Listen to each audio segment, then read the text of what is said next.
الله په انسان کې دوه قسمه شهوت خودې دی. یو شهوت د خېټې دی او یو شهوت د شرمګاه دی. د خېټې دپاره خو انسان مسافریم کوي، انسان یو جاب نوکری کوي، لګیایي زمینداری کوي، لیکن د کم شهوت یې الله په شرمګاه کې ایښی دی. ګورئ د الله په هر کار کې حکمت دننه پروت دی. په دې کې ثواب دی چې انسان د خپلو بچو دپاره د خپلې خېټې دپاره پیسې وګټي، او دا عین عبادت دی چې انسان مال وګټي.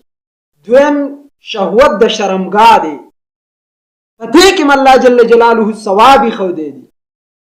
بلکې نبی علیه الصلاة والسلام فرمایي چې کله دا مثلا دا نکاح په صحیح طریقې د سنتو مطابق وشوه، بیا تر خپلې بیبي سره میلاویږي، په دې کې ثواب دی.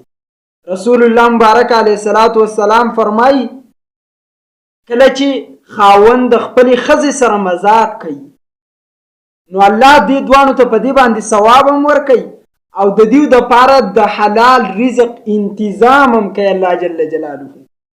چې کله ښځه خاوند د یو بل سره مذاق کوي، چې کله ښځه خاوند خوشحاله ناستي، نو الله دوی ته د رحمت په نظر باندې ګوري.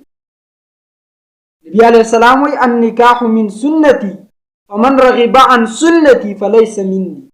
نکاح زما سنت دی، چا چې زما د سنت نه رغبت وکړو او پرېښوده، دا زمانه نه دی چې په تاسو کې وایي د چا طاقت نکاح دی وکړي. کم هلک چې سره د طاقت نه نکاح نه کوي، کومه جینۍ چې سره د طاقت وسعت نه چې نکاح کولی شي، څه عذر نه وي، په دوی د الله لعنت راوري.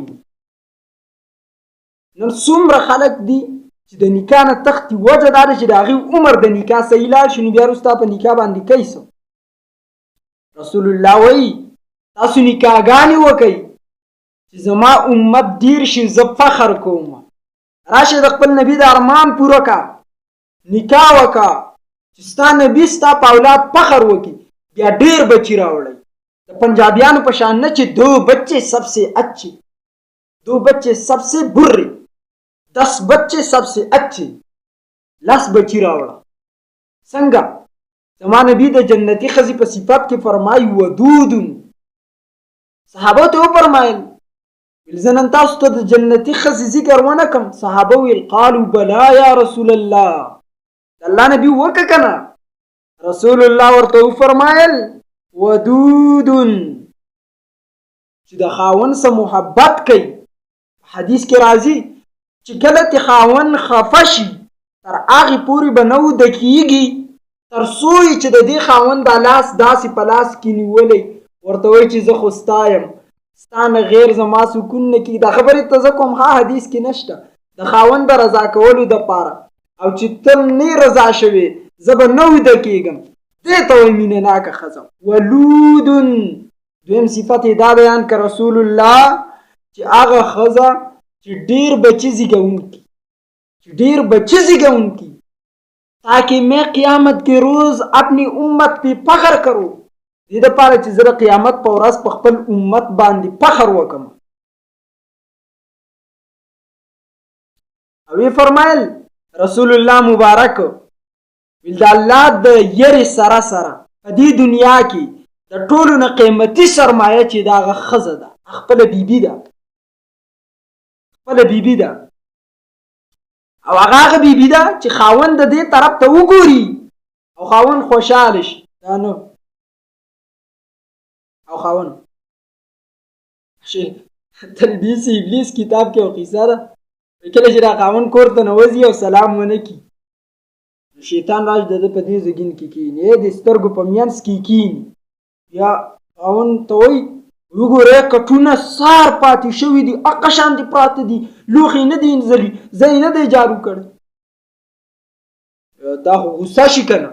پښتانه خو بیا داسې ستا په دغه یا لاړ شي ښځې ته په دې زګین کې کښېني ګوره بارې بله ښځه لیدل، او ښځې ته خو چې د دویمې نوم والي نو ته به یې د ټوپک ډز دې پې وکړو، ټوپک ډز. ښځې ته وایي وګوره بارې دویمه لیدل. نو وایي نبي علیه السلام وایي چې خاوند ورته وګوري او خوشحاله کړي، او که خاوند ورته څه حکم وکړي نو د خاوند اطاعت وکړي، او که خاوند ورته قسم وخوري په یو خبره نو ښځه را قسم پوره کړي، پرې نه دي. او که خاوند په مسافرۍ کې شي نو د هغه د مال او د عزت محافظه جوړه شي. دا زما نبي وایي د دنیا د ټول نه قیمتي سرمایه ښځه دا ده. نن خو چې خاوند مسافر شي نو ښځه هم په سفر شي. خاوند یوځي یو ورځ نیمه خو خلک راځي مېلمانه جو دا کور ناست بیا د هغې نه بعد بیا مارکیټي دوزخ مارکیټ د میدان د تیمرګري چینا مارکیټ او د کراچۍ نظیم آباد ګل او د لاهور مارکیټونه او د پیښور او بیا بعضې داسې بیماري ښځې بیماریږي نه چې ښځه هم بیمارېده ورته وې 500,000 روپۍ ډاکټر له نشم ورکولی، مهرباني وکړه هسې به دې په ګاډي کې چکر درکړم، هسې به د باندې کباب وخورم، قسم دی ښځه م روغېږي. یوه چېرته زه بیمار نه شوم سړی یم، زه د اوسه پورې زما د ډاکټر چیټ نشته او ښځه روزانه بیماریږي. ولې د ایمان په موږ کې نشته؟ دغه د سر دل خو په موږ هم راځي، دغه په مټ باندې کله ناکله دل خو زموږ هم راځي، خو ښځه کوي